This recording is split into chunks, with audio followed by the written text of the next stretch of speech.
Vamos abrir a palavra de Deus em Mateus, capítulo 28. Mateus, capítulo 28, versos 19 e 20. No domingo passado, nós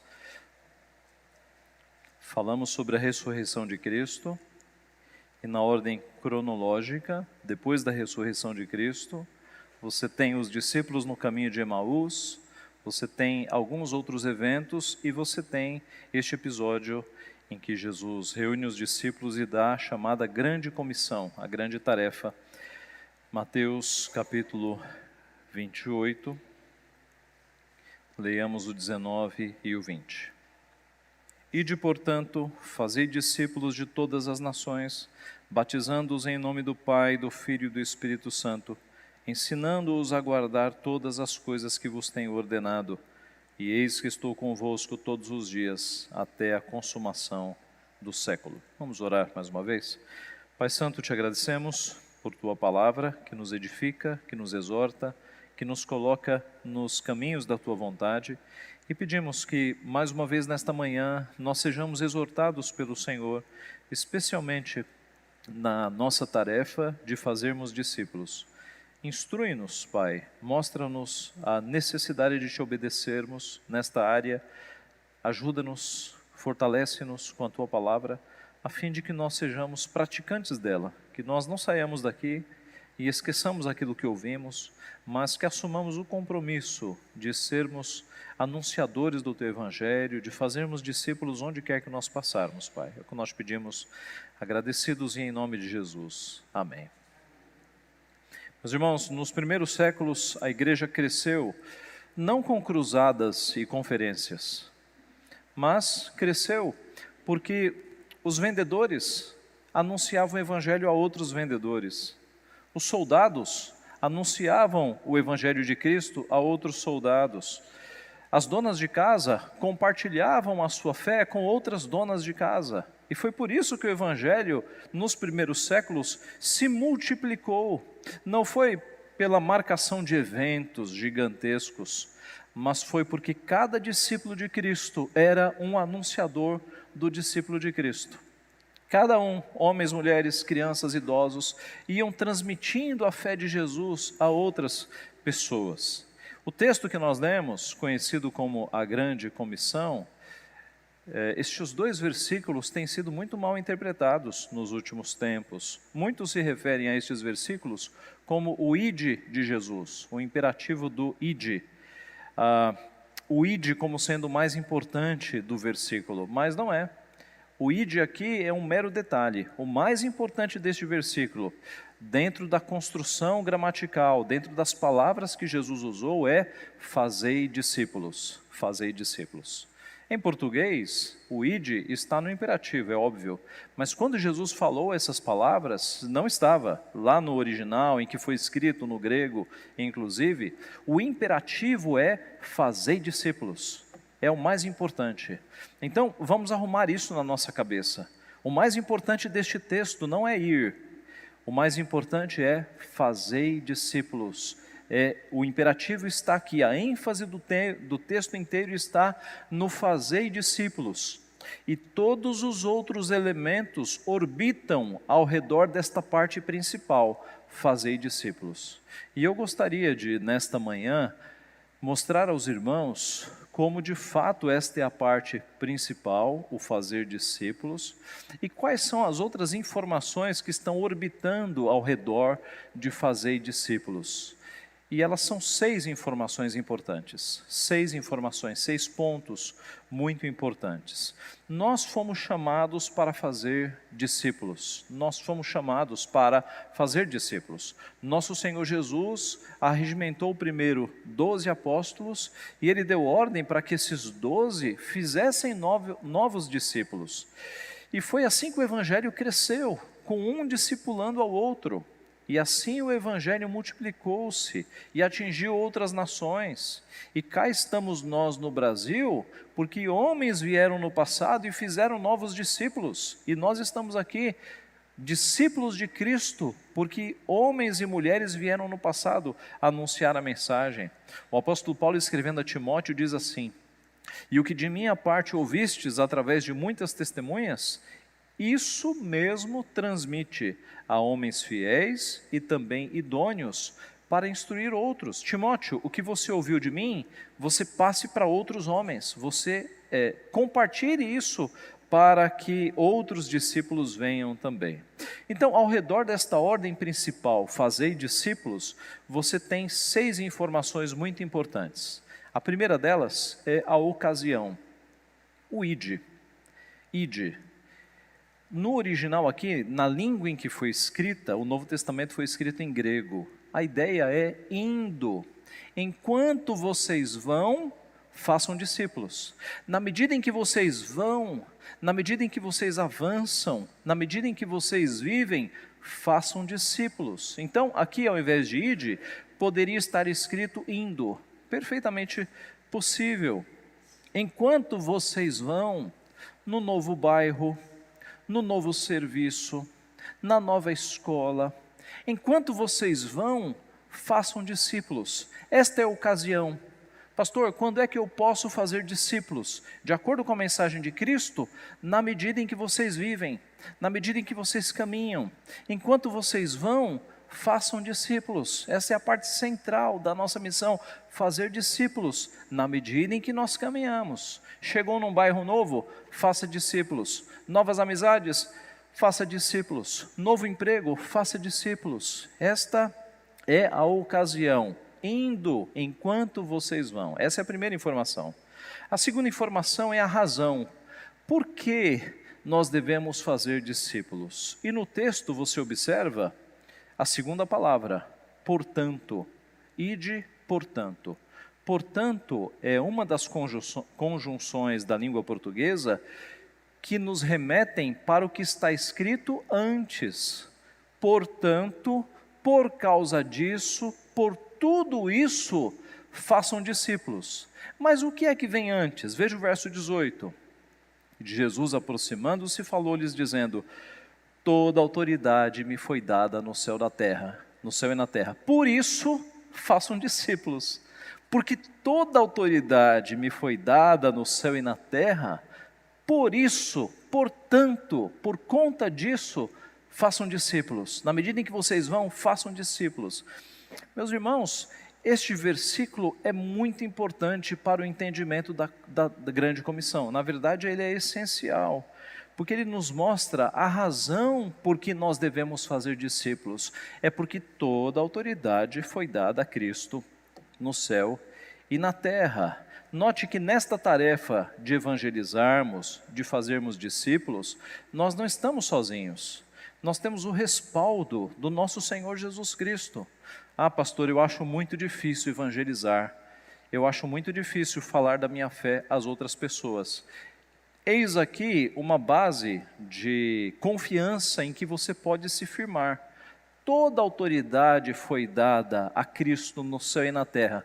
Por isso, faça discípulos. Você não está desamparado. Você tem o respaldo da autoridade do nosso Senhor Jesus Cristo.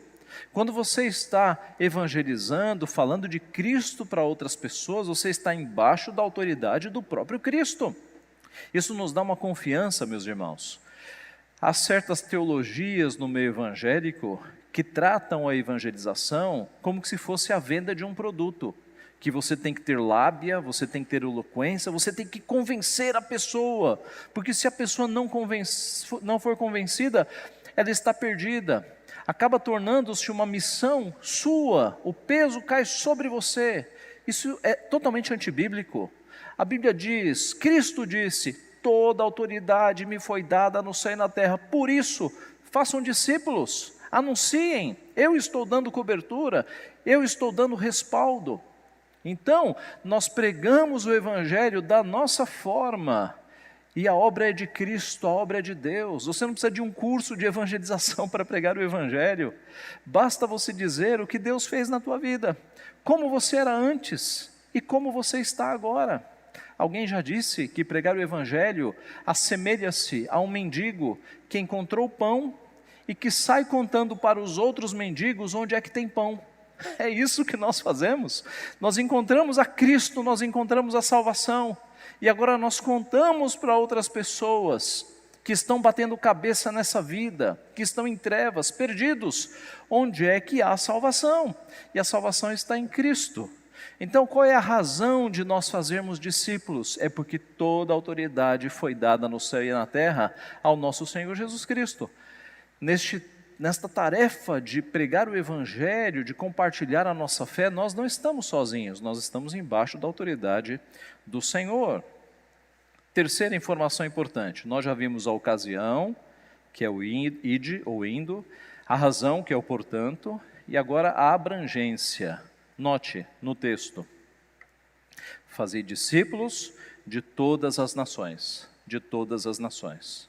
Os discípulos ali, os discípulos do Senhor Jesus Cristo, que era um grupo predominantemente judeu, poucos gentios, né? Até a ressurreição de Cristo haviam sido salvos, eles poderiam estar pensando ainda que a salvação era apenas para Israel. Mas Jesus deixa bem claro aqui que a salvação é para todas as nações. Fazei discípulos de todas as nações. Isso, meus irmãos, é parte do cumprimento na história da promessa que foi dada lá nas primeiras alianças a Abraão, de que nele, na sua descendência, no seu descendente, seriam benditas todas as nações da terra. Lá em Abraão você já tinha essa promessa de que um dia, na figura do descendente, como explica Paulo em Gálatas capítulo 3, todas as nações da terra seriam benditas. E aqui Cristo está dizendo: discípulos, façam discípulos de todas as nações. Na vida de Jesus, nós já temos indicativos desta universalidade do alcance da pregação do Evangelho. Você se lembra que Jesus era um garoto quando ele recebeu os magos, os sábios do Oriente, que não eram judeus, eram de povos ali do Oriente? O Apocalipse, ele fecha o plano da redenção divina, antevendo que no futuro povos de todas as tribos, línguas e nações estarão inclinados, ajoelhados diante do Cordeiro, rendendo a Ele glória. Então, a salvação não é só para os judeus, ela vem primeiro ao judeu, como explica Paulo, mas depois aos gentios, e é por isso que nós aqui no Brasil fomos alcançados pelo nosso Senhor Jesus. Então, qual é a informação importante aqui? É a abrangência. O fazer discípulos não é apenas para um país, mas é para todas as nações. A quarta informação importante: a duração do discipulado. Veja o que diz o texto: batizando-os em nome do Pai, do Filho e do Espírito Santo. Isso mostra que esse discipulado, ele segue até o batismo, até o ponto da pessoa ser batizada. É o selo da aliança sobre a pessoa, é o batismo. Por vezes fala-se de um evangelismo em que você apenas entrega folhetos, isso é válido, mas o discipulado implica em você acompanhar a pessoa, você compartilhar a fé, você ensinar o Evangelho, de forma que ela seja conduzida até o batismo, e não para no batismo. O ensino continuará, mas ela será batizada, ela será marcada com este sinal do sacramento, batizando-os em nome do Pai, do Filho e do Espírito Santo. Note que são 3 pessoas, mas é um nome, o que exemplifica bem a Trindade, que é um Deus que subsiste em 3 pessoas. É no nome do Pai, do Filho e do Espírito Santo. Quando a pessoa é alcançada pelo nosso Deus, ela torna-se morada não apenas do Espírito Santo, mas ela se torna morada do Pai, do Filho e do Espírito Santo. A duração do discipulado, então, não é algo instantâneo, mas o discipulado acompanha a pessoa até o seu batismo. E qual é a extensão do discipulado? Veja o verso, ainda no verso 20. Ensinando-os a guardar todas as coisas que vos tenho ordenado. Note que o discipulado, ele é abrangente. Ensina-se, Jesus está dizendo que os discípulos devem ensinar aos próximos discípulos todas as coisas que vos tenho ordenado. Todo o Evangelho, toda a mensagem.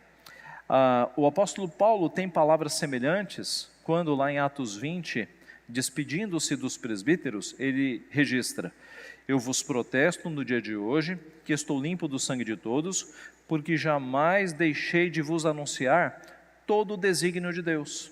Naqueles poucos anos que Paulo passou com aqueles presbíteros, ele pôde dizer: eu vos anunciei todo o plano, todo o desígnio de Deus.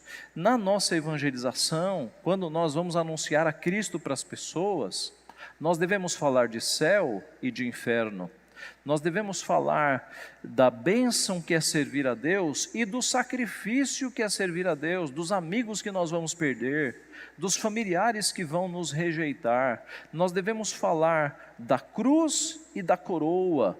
Há uma pregação do Evangelho em algumas igrejas hoje que só fala da coroa, que só fala das bênçãos, e não fala da cruz, da teologia da cruz, que nós devemos negar a nós mesmos, negar os nossos pecados, por vezes sair do emprego, se é um emprego que não glorifica a Deus, que está nos levando para o mau caminho, abandonar algumas amizades, romper relacionamentos. Todo o desígnio de Deus, todas as coisas que eu vos tenho ordenado, é passar o Evangelho, meus irmãos, falando de céu e de inferno, de glória e de cruz. A extensão do discipulado é de fato abrangente também. E por fim, o conforto é a sexta informação. A quarta foi a duração, a quinta a extensão e a sexta o conforto, o conforto. E eis que estou convosco todos os dias, até a consumação do século. Aqui na língua portuguesa não dá para perceber muito, mas quando foi escrita lá na língua original, essa expressão, e eis, ela dá essa ênfase de que, e lembrem-se, e observem muito bem, eu estou convosco até a consumação dos séculos. Há no fluxo do texto uma parada, um destaque para dizer, e prestem atenção, na nossa língua eis, e prestem atenção, notem bem, eu estou convosco todos os dias, até a consumação dos séculos. Então eis um grande conforto para nós percebermos que quando timidamente, por vezes, nós compartilhamos a nossa fé com nossos amigos, nossas amigas, as pessoas que estão ao nosso redor, Cristo está conosco. Estou com vocês todos os dias, até a consumação dos séculos. Aqui é o grande conforto de que nesta tarefa de compartilhar a nossa fé, nós não estamos sozinhos. E você deve ter observado que o texto começa nos dando um respaldo. O portanto manda para trás quando diz, toda autoridade me foi dada no céu e na terra. E o texto fecha dizendo, eis que estou convosco todos os dias, até a consumação dos séculos. Meus irmãos, esse texto trouxe muita esperança para os cristãos no decorrer dos séculos, porque muitos dos nossos irmãos pregaram o Evangelho em ambiente hostil, pregaram o Evangelho em tempos de perseguição, pregaram o Evangelho sabendo que se fossem pegos, seriam mortos, e muitos foram mortos, e eles morreram sabendo da promessa de Jesus, eis que estou convosco todos os dias, até a consumação dos séculos. No Brasil, nós temos uma situação privilegiada, nós podemos pregar o Evangelho sem ser presos pela polícia. Meus irmãos, quantos no passado não sonhariam com esta situação? Quantos não foram presos, e ainda hoje estão sendo, em países do Oriente Médio, porque se anunciam a Cristo, eles são jogados na cadeia, e muitos são decapitados. Até hoje as notícias circulam de cristãos sendo decapitados. Então vejam, o privilégio que nós temos aqui neste país chamado Brasil, de pregarmos o Evangelho sem que a polícia esteja atrás de nós, sem sermos presos. Nós temos que aproveitar estas oportunidades. Então, não despreze a oportunidade que você tem de anunciar a Cristo no teu trabalho, na tua escola, na tua vizinhança, onde Deus te colocar, ali é o teu campo missionário. Você já deve ter percebido uma plaquinha que tem no portão da nossa igreja, não é? Passando dali você está em campo missionário. O mundo é o nosso campo missionário, mas especificamente os lugares em que Deus te colocou. Você não está lá por acaso. O teu emprego, a tua vizinhança, a tua família, a tua escola. E eu repito, você não precisa de curso de evangelização para pregar o Evangelho. Basta que você conte aos outros o que Cristo fez por você. E você compartilhe da sua fé, das coisas que você já sabe sobre Cristo. Você mostre para o outro mendigo onde é que você conseguiu pão, para que ele tenha pão também, para que a sua fome seja saciada, para que a sua sede seja satisfeita. Foi assim, meus irmãos, que no decorrer dos séculos, homens e mulheres compartilharam o Evangelho. Não foi fazendo grandes cruzadas, grandes eventos, mas foi ali pessoalmente. Donas de casa passando para donas de casa, vendedores passando para vendedores, soldados passando para soldados, crianças passando para crianças, adolescentes para adolescentes. O Evangelho multiplicou-se. Houve tempos aqui no nosso país, ali por 1950, 1960, em que as igrejas evangélicas, embora em menor número, cresciam e eram muito mais fortes do que hoje. A nossa chamada igreja evangélica, com 40 milhões de evangélicos, um inchaço, tá? Muito mais forte, cresciam muito mais. Por quê? Porque tinham menos eventos e muito mais compromisso individual. Cada um sabia que deveria passar o Evangelho, porque tinha essa ordem do nosso Senhor Jesus: enquanto vocês vão, façam discípulos, e eu estou convosco. A grande questão que deve estar na nossa mente nesta hora é: como é que eu estou em relação a este assunto? Como eu tenho agido nos campos em que Deus me colocou? Lá no meu trabalho, as pessoas sabem que eu sou crente, eu já compartilhei o Evangelho com elas. Na minha escola, na minha vizinhança, eu tenho de fato cumprido a ordem de Deus de fazer discípulos, de levar o Evangelho. Nós demos o texto de Paulo: ai de mim se eu não pregar o Evangelho, pois sobre mim pesa esta obrigação. Sobre todos nós pesa isso, meus irmãos, porque hoje nós somos os discípulos de Cristo. E o que acontecerá se nós nos calarmos? Não haverão outros discípulos. Então nós devemos passar essa mensagem para que outras pessoas sejam alcançadas, para que outros discípulos venham. Nós estamos numa situação muito interessante no Brasil, a nossa geração tem testemunhado isso. Irmãos vindo de outras igrejas, pentecostais, neopentecostais, e as nossas igrejas estão enchendo. Mas, meus irmãos, isso é ótimo, não há sombra de dúvidas. Mas que isso não nos leve à omissão, de nós pararmos de pregar o Evangelho àqueles que não são crentes.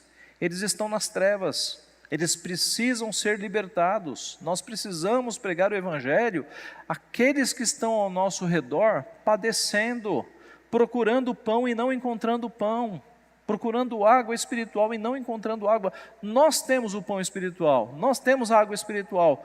Compartilhemos, deixemos a nossa timidez de lado. Creiamos na palavra de Cristo que diz: toda autoridade me foi dada no céu e da terra, vá, faça, que eu estou dando respaldo. Eis que estou convosco todos os dias. Nós temos todas as garantias e respaldos de que nós podemos anunciar o Evangelho de Cristo às pessoas que estão ao nosso redor. Façamos isso, façamos do nosso jeito, na nossa simplicidade, nas nossas palavras, mas obedeçamos ao nosso Redentor, sejamos discípulos de Cristo, discipuladores, passando o Evangelho àqueles que Deus colocou ao nosso redor. Que Deus então assim nos abençoe. Amém.